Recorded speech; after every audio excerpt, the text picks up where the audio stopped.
الحمد لله نحمده ونستعينه ونستغفره ونعوذ بالله من شرور أنفسنا ومن سيئات أعمالنا.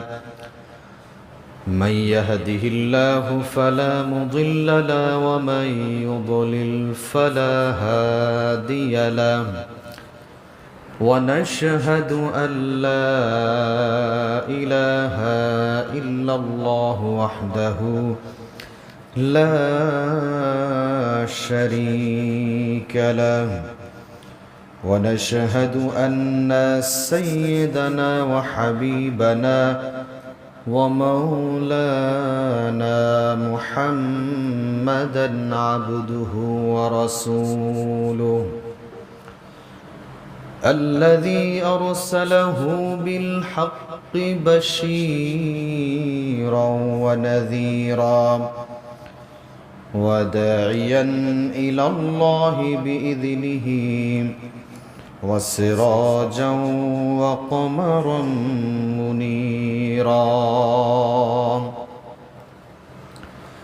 فقد قال الله تعالى في كلامه المجيد والفرقانه الحميد: أعوذ بالله من الشيطان الرجيم. بسم الله الرحمن الرحيم. وما أرسلنا من قبلك من رسول إلا نوحي إليه أنه لا إله إلا أنا فاعبدون. وقال رسول الله صلى الله عليه وسلم: ما من عند يشهد أن لا إله إلا الله وأن محمدا عبده ورسوله إلا حرمه الله على النار. صدق الله العظيم وصدق رسوله النبي الكريم. ونحن على ذلك لمن الشاهدين والشاكرين. قالوا سبحانك لا علم لنا إلا ما علمتنا إنك أنت العليم الحكيم.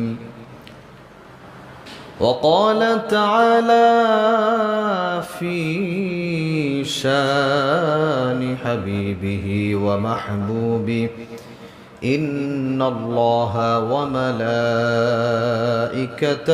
يصلون على النبي يا أيها الذين آمنوا صلوا عليه وسلموا تسليما. اللهم صل على سيدنا مولانا محمد وعلى آل سيدنا شفيعنا محمد. اللهم صل على سيدنا مولانا محمد وعلى آل سيدنا شفيعنا محمد. هو الحبيب الذي ترجع شفاعته لكل هول من الأهوال مقتحم اللهم صل على سيدنا مولانا محمد وعلى آل سيدنا شفيعنا محمد بلغ العلا بكماله كشف الدجى بجماله حسنت جميع خصاله صلوا عليه وآله الحمد لله মুআজ্জাজ মুহতারাম মুসাল্লিয়ান নিজাম মহান আল্লাহ সুবহানাহু ওয়া তাআলার দরবারে লাখ কোটি শুকরিয়া আদায় করি, যিনি আমাদেরকে অত্যন্ত ভালোবেসে মোহাব্বত করে পবিত্র সালাতুল জুমাতে জুমার সালাত আদায়ের উদ্দেশ্যে মসজিদে সকলের আগে বাগে আসার বসার তৌফিক দান করলেন। এই জন্য সেই মহান মনিবের দরবারে তার শিখানো ভাষায় কালিমাতুশ শুকরিয়া আদায় করি, সকলেই পড়ি আলহামদুলিল্লাহ। দুরূদ ও সালাম পেশ করি সর্বকালের সর্বযুগের সর্বশ্রেষ্ঠ মহামানব রাহমাতুল লিল আলামিন সাইয়্যিদুল মুরসালিন খাতামুন নবিয়্যিন মুহাম্মদ আরবি বিশ্বনবী জনাবে মুহাম্মদুর রাসূলুল্লাহ সাল্লাল্লাহু আলাইহি ওয়াসাল্লাম। আরও একবার কৃতজ্ঞতা জ্ঞাপন করি যে রব্বে কারীম আমাদেরকে গত সপ্তাহ থেকে নিয়ে আজকের জুমাবার পর্যন্ত হায়াতে তয়্যিবা দান করেছেন, সুস্থ রেখেছেন, ভালো রেখেছেন। অসংখ্য মানুষ অসুস্থ আছে, হাসপাতালে বিছানায় কাতরাচ্ছে গেলে দেখা যায়। আল্লাহ তাআলা এখনো পর্যন্ত সুস্থ রেখেছেন, সুস্থতা নামক নিয়ামত আমাদেরকে দিয়ে ধন্য করেছেন। এই জন্য আরও একবার কৃতজ্ঞতা জ্ঞাপন করি, পড়ি আলহামদুলিল্লাহ। প্রাণপ্রিয় মুসাল্লিয়ান ইকরাম, আমি আপনাদের সম্মুখে পবিত্র কুরআনুল কারীম থেকে একটি আয়াতে কারিমা তেলাওয়াত করেছি। রাসূল কারীম সাল্লাল্লাহু আলাইহি ওয়াসাল্লামের অসংখ্য অগণিত হাদিস থেকে একটি হাদিস পেশ করেছি। এই আয়াত এবং হাদিসের আলোকে নির্দিষ্ট সময়ের ভিতরে আমলের নিয়াতে ইখলাসের সাথে আল্লাহ সুবহানাহু ওয়া তাআলা তৌফিক দিলে কিছু আলোচনা করা এবং শোনার চেষ্টা করব। আল্লাহ সুবহানাহু ওয়া তাআলা আমাদের সকলকে ধৈর্য সহকারে শোনার তৌফিক দান করুক, সকলে পড়ে আমিন। প্রিয় মুসাল্লিয়ান ইকরাম, গত জুমায় যে বিষয়টা একটু বলেছিলাম তার একটু ব্রিফিং দিয়ে আমরা যে মেইন আলোচনা সেখানে প্রবেশ করব। গত জুমায় আমরা বলেছিলাম যে একটা বিষয়, যে ছেলে তার মাকে হত্যা করেছে। আসলে এই বিষয়টা অন্যদিকে মোড় নিয়েছে, যে ছেলে তার মাকে হত্যা করেনি, হত্যা করেছে তার ভাড়াটিয়া উপরতলার একজন মহিলা এবং তার সঙ্গে আরো দুইজন ব্যক্তি জড়িত আছে। তো এখানে আমাদের সন্দেহ হলেও কিছু করার ছিল না, কারণ এমন একজন প্রশাসনিক বাহিনী তারা এই নিউজটা দিছে, র্যাবের লোকরা বলছে যে এই মাকে সন্তান হত্যা করে ফ্রিজের ভিতরে ঢুকিয়ে রাখছে, ডিপ ফ্রিজে। পুরো দেশ মানে সুপান হয়ে গেছে, প্রত্যেকটা মানুষ নিউজ করছে, সবাই জেনেছে, কারণ ইতিপূর্বে এরকম অনেক ঘটনা ঘটেছে যে সন্তান পিতামাতাকে হত্যা করেছে। তো এই ঘটনাটা আসলে মূলত অন্যদিকে ঘটেছে, ছেলে মাকে হত্যা করেনি, হত্যা করেছে ভাড়াটিয়া মহিলা এবং তার সাথে আর দুইজন সহযোগী। কি সমস্যা? সমস্যা ছিল বাড়ির ভিতরে অপকর্ম, বেআইনি কাজবাজ ছিল। তো এইটা ওই মা প্রতিহত করার চেষ্টা করেছে যে তোমরা বাড়ির ভিতরে থাকতে পারবা না, এরকম কাজবাজ বাড়ির ভিতরে চলবে না। তাই সেই মা বৃদ্ধা মানুষ, তিনি প্রতিবাদ করলো কেন, এরকম একটা পর্যায়ে দেখা গেল যে তাদেরকে হত্যা করে ছেলের ঘাড়ে চাপিয়ে দিয়েছে দোষটা। তো প্রিয় মুসাল্লিয়ান ইকরাম, এই ছিল সেই সত্য ঘটনা। আমরা যে আলোচনার ভিতরে ছিলাম, রবের আলোচনার ভিতরে আমরা ছিলাম। আল্লাহ সুবহানাহু ওয়া তাআলা আমাদেরকে সৃষ্টি করেছেন তার ইবাদত করার জন্য, তার দাসত্ব করার জন্য, তার গোলামি করার জন্য। দেখেন, পবিত্র কোরআনুল কারীম যদি আপনি পড়েন, অনুবাদও যদি একটু পড়েন, অনেক কিছু আপনার সামনে চলে আসবে। আল্লাহ সুবহানাহু ওয়া তাআলা আমাদেরকে রিজিক দেন, আমাদেরকে খাওয়ান, পরান। দুনিয়াতে একজন ভালো মানুষকেও আল্লাহ তাআলা তিন ওয়াক্ত ভালো মন্দ খাওয়ায়। আবার একজন নাস্তিক বেঈমান যে আল্লাহর বিরোধিতা করে, আল্লাহকে গালিমন্দ করে, নবীকে গালমন্দ করে, ওই ব্যক্তিকেও আল্লাহ তাআলা খাওয়ায় কিনা? আল্লাহ তাআলা দুনিয়াতে কারো প্রতি জুলুম করেন না। ইন্নাল্লাহা হাররামাহু যুলমা, আল্লাহ তাআলা বলেন যে আমি নিজের উপর জুলুম করা হারাম করে দিয়েছি। আল্লাহ তাআলা কারো উপর কি করে না? জুলুম করে না। দুনিয়াতে আল্লাহ তাআলা আমাদেরকে খাওয়াচ্ছেন, আমরা নামাজ পড়লেও আমরা খেতে পারতেছি, আমরা নামাজ না পড়লেও আমরা খেতে পারতেছি। আল্লাহর হুকুম বিধানাবলী আমরা পালন যদি করি তাও খেতে পারতেছি, আমরা যদি পালন নাও করি তাও আল্লাহ তাআলা আমাদেরকে খাওয়াচ্ছেন। আল্লাহ তাআলা কাউকে বঞ্চিত করতেছেন না। বরংস আমরা দেখতে পাই যারা আল্লাহর হুকুম মানে না, যারা আল্লাহর বিরোধিতা করে, যারা নাফরমান বেঈমান, তাদেরকে আল্লাহ তাআলা বরংস আরো ভালো খাওয়ায়। এটা আমরা দেখি না? স্বাভাবিকভাবে দেখি কিনা? দেখি, বাস্তব কিন্তু এটা দেখি আমরা। কিন্তু এই দেখার ভিতরে একটা বিশেষত্ব আছে, সেটা হলো যে তারা এই দুনিয়াতে যতই ভালো খাবে, পরকালে যে আর ভালো পাবে, ওই দুনিয়া ওইখান থেকেই শেষ। পরকালে যে তারা কিছুই পাবে না। ফেরাউন, নমরুদ, হামান, বড় বড় যত লিডার ছিল, এরা বিশাল বড় বড় নেতা ছিল, তারা আল্লাহ তাআলা কত রাজার হালে তাদেরকে রেখেছেন, কিন্তু মৃত্যুর পরে তারা শূন্য, তারা কিছুই পাবে না। তো আমি আপনাদেরকে বুঝাতে চাই, আল্লাহ তাআলার যারা গোলামি করে, আল্লাহ তাআলার যারা ইবাদত বন্দিগি করে, তাদেরকেও আল্লাহ খাওয়ায়, যারা না করে তাদেরকেও আল্লাহ খাওয়াচ্ছে। আল্লাহ সুবহানাহু ওয়া তাআলা সকল তার গোলামদেরকে ওই কিয়ামতের ময়দানে কঠিন মুহূর্তের সময় সকলকে রব্বুল আলামিন কিন্তু রিজিক দিয়ে ধন্য করবে না। আল্লাহ তাআলা সকলকে তার আরশ দ্বারা ছায়া দান করবে না। রব্বুল আলামিন বিচারের ময়দানে যারা জান্নাতি তাদেরকে জান্নাত দিয়ে দিবেন, যারা জাহান্নামী তাদেরকে জাহান্নাম দিয়ে দিবেন, দুইটা ভাগ করে দিবেন।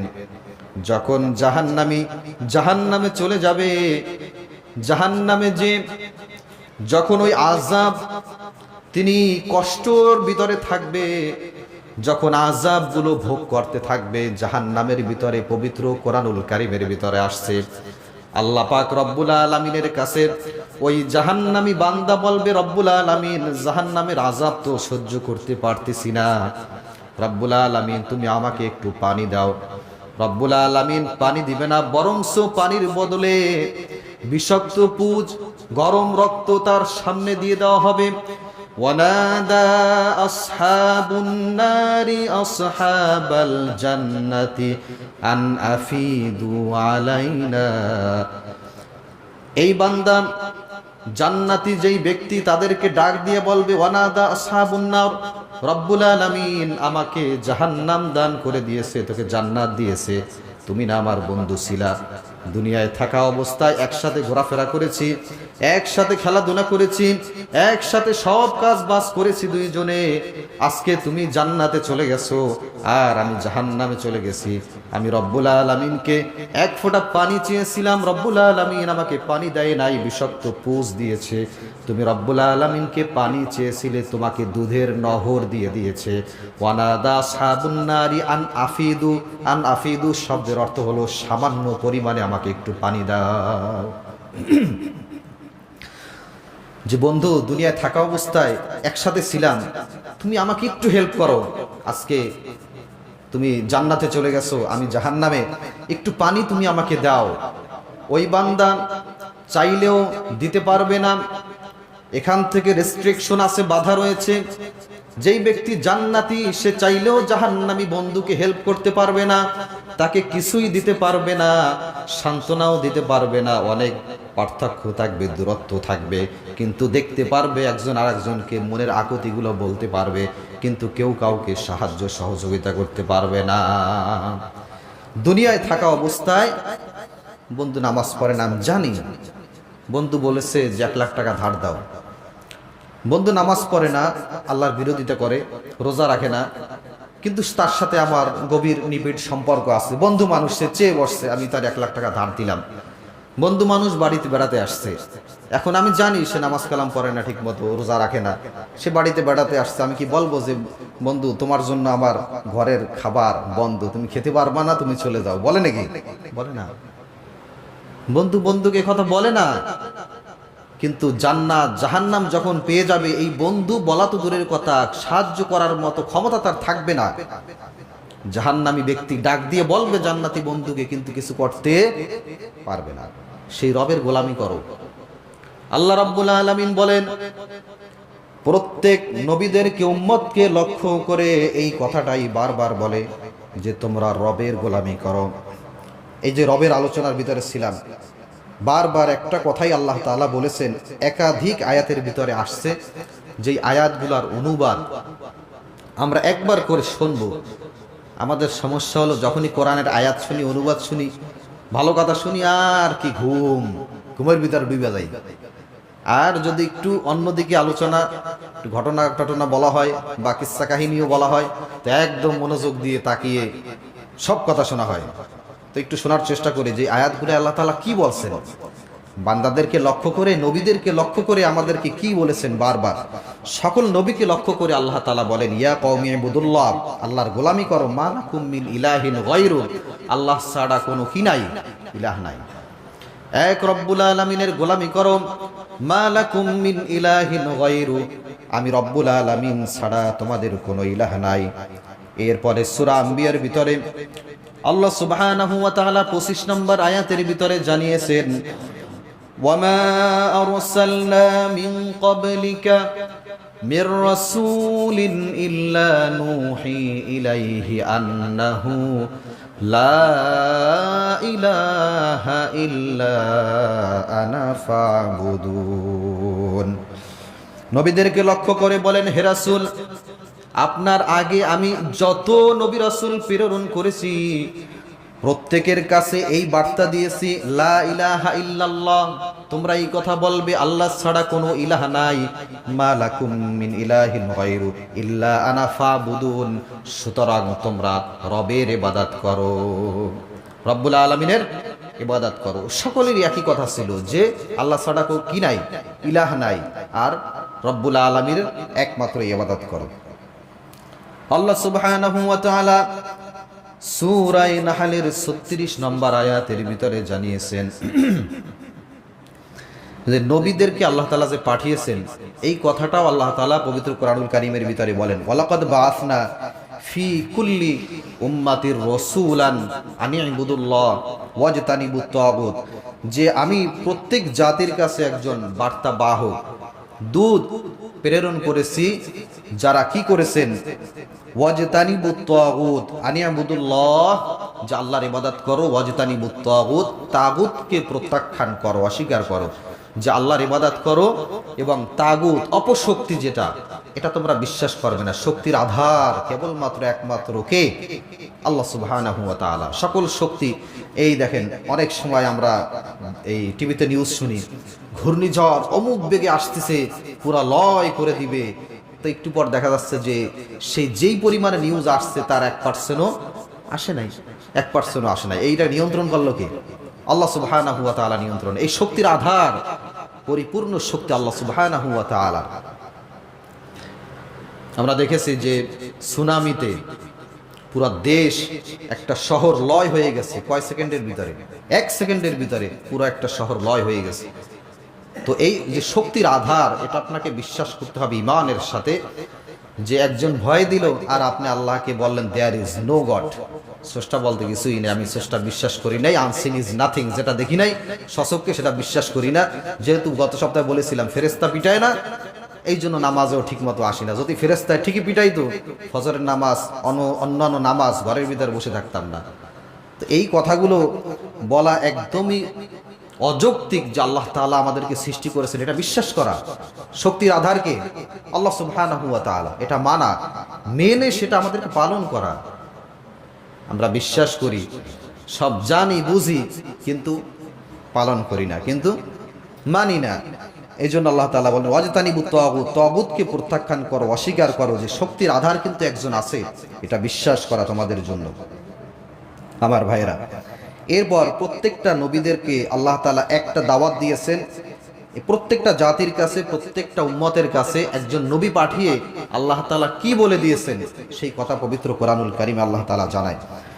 লাকাদ আরসালনা নূহান ইলা কওমি, আল্লাহ সুবহানাহু ওয়া তাআলা নূহ আলাইহিস সালাতু ওয়াস সালামকে তার কওমের কাছে প্রেরণ করলেন। মা লাকুম ক্বালা ইয়া কওমি ইবুদুল্লাহ, তিনি বলবে মা লাকুম মিন ইলাহিন গায়রু, আল্লাহ ছাড়া কোনো ইলাহ নাই। এই কথা তিনি বলবেন, আল্লাহর পক্ষ থেকে আদিষ্ট হলেন যে আপনি এই কথা জানিয়ে দেন যে আল্লাহ ছাড়া কোনো কি নাই, ইলাহ নাই।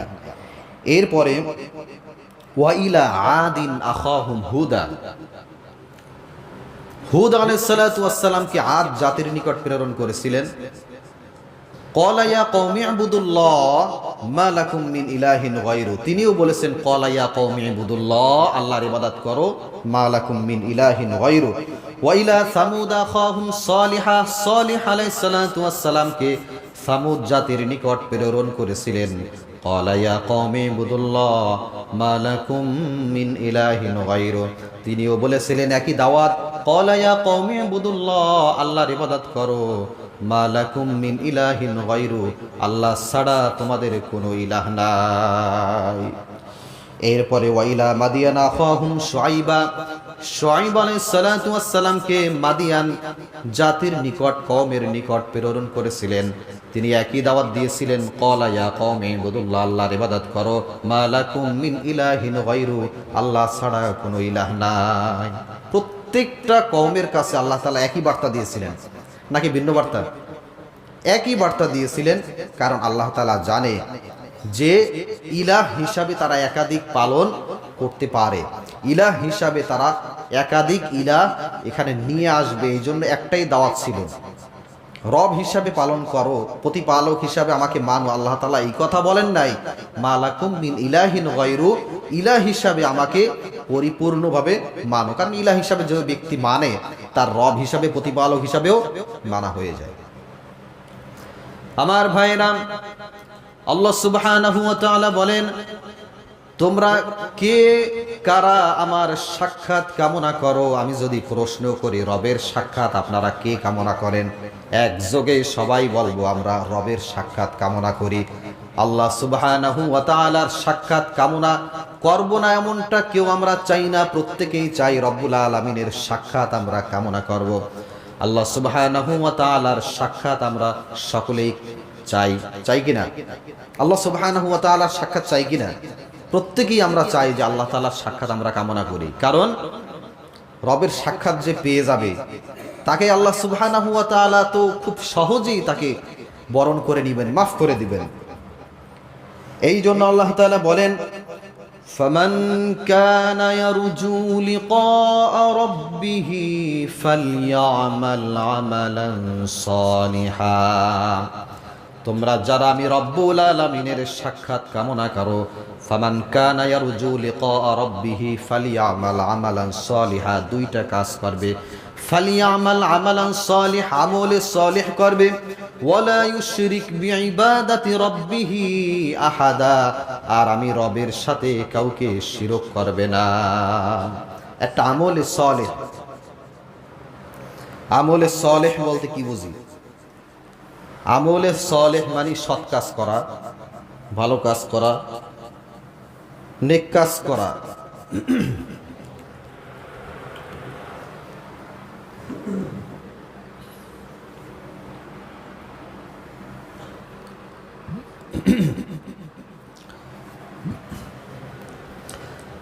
আমল তো অনেক ধরনের আমলই আছে কিনা?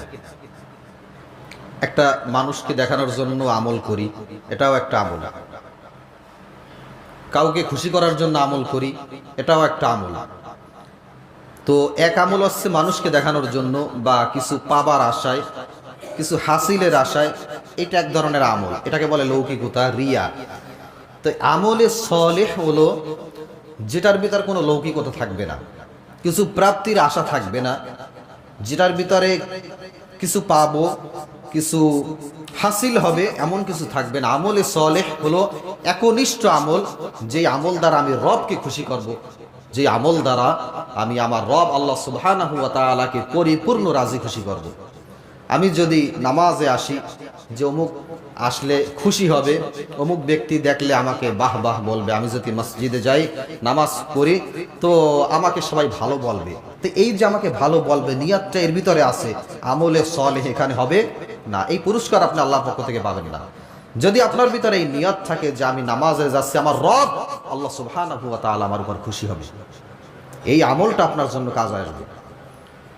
আল্লাহ সুবহানাহু ওয়া তাআলা এই কথাটাই বুঝাতে চান, ফালইয়ামাল আমালান সালিহা, একনিষ্ঠ আমল ইখলাসের সাথে, একনিষ্ঠ ইখলাসের সাথে, নিয়াতের সাথে। আমরা সকলেই জানি নিয়াত যদি গরমিল থাকে, নিয়াত, তা ওই আমল একটা আমল আল্লাহর কাছে পৌঁছাবে, একটা আমলও পৌঁছাবে না।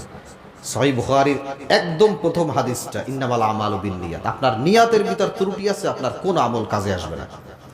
আপনার নিয়াতও যদি এমন থাকে যে আমি এই নামাজ পড়তেছি, এই দান টান করতেছি, এই যা করতেছি এর ভিতর একটা কিছু একটা প্রাপ্তি আছে, আমাকে লোকজন দেখবে, আমি সামনে ইলেকশন করব, তো এই কারণে আমি দান সদকা করতেছি, নামাজ কালামে যাচ্ছি, তো ওই পর্যন্তই শেষ, ও আর আপনার ভিতরে প্রবেশ করবে না।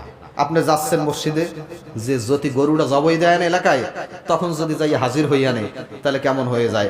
তো আগে ভাগে যদি একটু মাঝে মধ্যে যদি নামাজে যাই, তাহলে গরু যদি জবাই দেয় তাহলে একটা ভাগ পাওয়া যাবে, বা তখন যাইয়া প্লেটের সামনে দাঁড়ানো যাবে।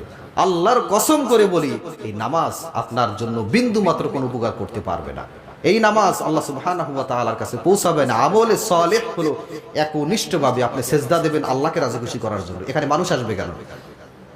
একনিষ্ঠভাবে যদি আপনি সিজদা দিতে পারেন, এমনও ব্যক্তি আল্লাহ সুবহানাহু ওয়া তাআলাকে এক সিজদার মাধ্যমে রাজি খুশি করে রব্বুল আলামিনের কাছে ফয়সালা পেয়ে যাবে, রব্বুল আলামিন তাদেরকে নাজাত দিয়ে দিবেন। এমনও ঘটনা ঘটবে কিয়ামতের ময়দানে, একটা সিজদার কারণে আল্লাহ সুবহানাহু ওয়া তাআলা ওই বান্দার উপরে এমন খুশি হয়ে যাবে, রব্বুল আলামিন ওই বান্দাকে বিনা হিসাবে জান্নাত দান করে দিবে। সুবহানাল্লাহ। যতটুকু আমল করি একমাত্র কেবলমাত্র কাকে রাজি খুশি করার জন্য? আল্লাহ সুবহানাহু ওয়া তাআলাকে রাজি খুশি করার জন্য। বিপদে পড়লে কাকে ডাকবেন? আল্লাহ সুবহানাহু ওয়া তাআলাকে ডাকবেন, রবকে ডাকবেন। আল্লাহ সুবহানাহু ওয়া তাআলা আমাদেরকে কিভাবে তিল তিল করে বড় করেছেন সেই কথা কিন্তু আমরা ভুলে গিয়েছি। আল্লাহ সুবহানাহু ওয়া তাআলা আমাদেরকে চাইলে ল্যাংড়া বানাতে পারতেন, খোড়া বানাতে পারতেন, অন্ধ বানাতে পারতেন, বাকরুদ্ধ অবস্থায় সৃষ্টি করতে পারতেন, পারতেন কিনা? আল্লাহ সুবহানাহু ওয়া তাআলা সব সম্ভব। অনেক মানুষ তো আমরা দেখতেছি জন্মন্ধ, অন্ধ, কথা বলতে পারে না, বাকরুদ্ধ অবস্থায়। আল্লাহ সুবহানাহু ওয়া তাআলা আমাদেরকে যে সুস্থ সবল ভাবে সৃষ্টি করেছেন, করুণা কার? আল্লাহ সুবহানাহু ওয়া তাআলা। সেই রবকে মানতে হবে। আল্লাহ সুবহানাহু ওয়া তাআলা আমাদেরকে কিভাবে তিল তিল করে বড় করলেন, মানুষ করলেন, তাও কোরআনের ভিতরে, হাদিসের ভিতরে অসংখ্য বর্ণনা। রব্বুল আলামিনের কাছে না চাইতে আমাদেরকে সুস্থ সবল দেহ দিলেন। শুরু থেকে যদি আমরা চিন্তা করি, আল্লাহ সুবহানাহু ওয়া তাআলা আমাদেরকে কিভাবে আনলেন। যখন মায়ের গর্ভের ভিতরে ছিলাম, আল্লাহ সুবহানাহু ওয়া তাআলার কাছে চাইতে পারি নাই, রব্বুল আলামিন মায়ের গর্ভের ভিতরে কিভাবে খাবো, কি খেয়ে বেঁচে থাকবো। দুনিয়ায় খাওয়া নিয়ে মারামারি, দুনিয়ায় একজন আরেকজনের সাথে ঠেলা ঠেলি। মায়ের গর্ভের ভিতরে যখন ছিলাম কিছুই চাইতে পারি নাই, রব্বুল আলামিনকে ডাকতে পর্যন্ত পারি নাই, মাকেও বলতে পারি নাই, কান্না করতে পারি নাই। 3 মাস 4 মাস 5 মাস আমার মায়ের গর্ভের ভিতরে বয়স। রব্বুল আলামিন সেই মায়ের গর্ভের ভিতরে আমাকে ভুলে যায় নাই। রব্বুল আলামিন মায়ের গর্ভের ভিতরে সন্তানের রিজিক দিয়ে দিয়েছে। সুবহানাল্লাহ। মায়ের গর্ভের ভিতরে সন্তানের কিভাবে রিজিক দিয়েছেন, মায়ের নারীর সাথে সন্তানের নারীর দিয়ে তার জোড়া লাগিয়ে দিয়েছেন। শুধু তাই নয় বন্ধুগণ, এই মায়ের গর্ভের ভিতরে যেন আমার কোনো ক্ষতি না হয়, আমি যেন পরিপূর্ণ সেফ থাকতে পারি, এই জন্য রব্বুল আলামিন 2 জন ফেরেশতা, 2 জন উকিল দারোয়ান রব্বুল আলামিন আমার জন্য নিযুক্ত করে দিয়েছেন। তাও হাদিসের ভিতরে নবী জানান আওহাইতু মালাকাল মুআক্কালি বিল আরহাম, তোমার যেন কোনো ক্ষতি না হয় এই জন্য রব্বুল আলামিন তোমার জন্য দুইজন স্পেশাল ফেরেশতা নিযুক্ত করে দিয়েছেন। আল্লাহ সুবহানাহু ওয়া তাআলা বলে দিয়েছেন সব সময় তার মাকে তুমি দেখভাল করবে, সন্তানের দেখাশোনা করবে। কারণ আমরা অনেক সময় দেখেছি মা কাজবাজ করতে যে পড়ে গিয়েছে, সন্তানের ক্ষতি হয় নাই। মা দূরে কোথাও কলসি কাকে করে নিয়ে আসার সময় চোট লেগে পড়ে গিয়েছে, তারপরও সন্তানের অ্যাবর্শন ঘটে নাই, সন্তানের কোনো ক্ষতি হয় নাই। সন্তান দুনিয়ায় আসার সঙ্গে সঙ্গে দেখলো ফুটফুটে কন্যা, ফুটফুটে সন্তান, সন্তানের কোনো ক্ষতি হয় নাই। চেক আপ করিয়েছিল, ডাক্তারও বলেছিল যে আঘাত পেয়েছো তুমি, হয়তোবা তোমার মারাত্মক ক্ষতি হয়ে যেতে পারে। কিন্তু সন্তান যখন দুনিয়ায় আসলো, দেখলো সন্তানের কোনো ক্ষতি হয় নাই। রক্ষা করলো কে? আল্লাহ সুবহানাহু ওয়া তাআলা রক্ষা করলেন। সন্তান যখন দুনিয়ায় আসলো, এই সন্তান কি তখনও মার কাছে কিছু চাইতে পারে নাকি? কিছুই পারে না, শুধু কান্না করে ওয়া ওয়া। তাও রব্বুল আলামিন তার প্রিয় হাবিবের মাধ্যমে আমাদেরকে জানিয়ে দিয়েছেন কেমন অবস্থা তোমার ছিল। ফালা লাকা সিন্নুন তাবতাম, তোমার দাঁত ছিল না। ওয়ালা লাকা আইনুন তানজুর, ওয়ালা লাকা উযনুন তাসমা, ওয়ালা লাকা রিজলুন তামশি, ওয়ালা লাকা ইয়াদুন তাতাফাক্কার ফাকাদ তাতাহাররা। তোমার হাত ছিল, হাতের কোনো কার্যকারিতা ছিল না। তোমার দাঁত ছিল না। তোমার চোখ ছিল, চোখের কোনো কার্যকারিতা ছিল না। তোমার পা ছিল, পা দ্বারা তুমি হাঁটতে পারতে না, পায়ের তেমন কোনো কার্যকারিতা ছিল না। শুধু একটা কাজ তুমি করতে পারতে, ফাকাদ তাতাহাররা, চার হাত পা জমিনের উপর উঠিয়ে তুমি শুধু ওয়া ওয়া কান্না ছাড়া আর কিছুই করতে পারতে না। ঠিক কিনা? যখন একটা সন্তান জন্মগ্রহণ করে তখন সে কিছুই করতে পারে না, এমনকি একজন ব্যক্তির হাত ধরবে তাও তখন পারে, তখন কিন্তু পারে না। কিছুদিন গেলে আস্তে আস্তে তার হাতের কার্যকারিতা বৃদ্ধি পায়। তখন আস্তে একটা আঙ্গুল দিলে এই সন্তান আস্তে করে আঙ্গুলটা ধরা শিখে, আস্তে আস্তে তার চোখের কার্যকারিতাও হয়, মানুষকে, মাকে চিনতে পারে, বাবাকে চিনতে পারে, পা দ্বারা আস্তে আস্তে আস্তে আস্তে করে হাঁটা শিখে। এই যে কার্যকারিতা, এই শক্তি ক্ষমতা কে দিল? আল্লাহ সুবহানাহু ওয়া তাআলা দিলেন। এই সন্তান মায়ের কাছে চাইতে পারে না, আল্লাহ সুবহানাহু ওয়া তাআলা সন্তানকে ভোলে নাই। সন্তান, বাচ্চা তুমি কি খাবা? আমি রব্বুল আলামিন তোমার মায়ের বুকের ভিতরে তোমার রিজিকের ব্যবস্থা রব্বুল আলামিন করে দিয়েছে। সুবহানাল্লাহ। আল্লাহ সুবহানাহু ওয়া তাআলা বলেন যে আমি তোমার মায়ের বুকের ভিতরে তোমার রিজিকের ব্যবস্থা করে দিয়েছি। আর দুনিয়ায় এসে একটু বড় হয়ে এরপরে রবকে ভুলে যাই, আল্লাহ সুবহানাহু ওয়া তাআলাকে ভুলে যাই।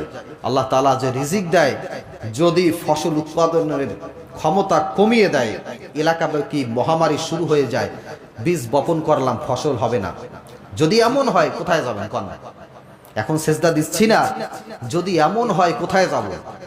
আল্লাহ সুবহানাহু ওয়া তাআলা আমাদেরকে দিচ্ছেন, ফসল দিচ্ছেন, ধান দিচ্ছেন, আমরা যা রোপণ করতেছি হচ্ছে, বৃষ্টির মাধ্যমে আমাদেরকে উপকার করতেছে আল্লাহ সুবহানাহু ওয়া তাআলা। আর সেই রবকে আমরা ভুলে যাচ্ছি। আল্লাহ সুবহানাহু ওয়া তাআলাকে ভোলা যাবে না, আল্লাহ সুবহানাহু ওয়া তাআলাকে স্মরণ রাখতে হবে। যদি আপনি আমি ঈমানদার থাকতে পারি, আল্লাহ সুবহানাহু ওয়া তাআলা সামনে আরো ঘটনা আছে, আসমানি রিজিক আল্লাহ তাআলা তার ঘরের ভিতরে পৌঁছে দিয়েছে। সুবহানাল্লাহ। তো মহামারী যখন লাগে, অনেক জায়গায় লাগে, রবকে স্মরণ করেন। মৃত্যুর পরে আল্লাহ সুবহানাহু ওয়া তাআলা সেই জান্নাতি যেই খাবার, প্রথমে যে কথা বলেছি, সেখান থেকে বঞ্চিত করবে না। বন্ধুকে যদি ডাকেন, সেই বন্ধু আপনার উপকার করতে পারবে না। আল্লাহ সুবহানাহু ওয়া তাআলা রিজিক যদি আপনাকে দেয়, সেই রিজিকই আপনি ভোগ করতে পারবেন, সেই রিজিক বন্ধুকে আপনি দিতে পারবেন না। এই জন্য গোলামি করতে হবে কার? আল্লাহ সুবহানাহু ওয়া তাআলার গোলামি করতে হবে, আল্লাহ সুবহানাহু ওয়া তাআলার দাসত্ব করতে হবে। প্রিয় হাজিরিন,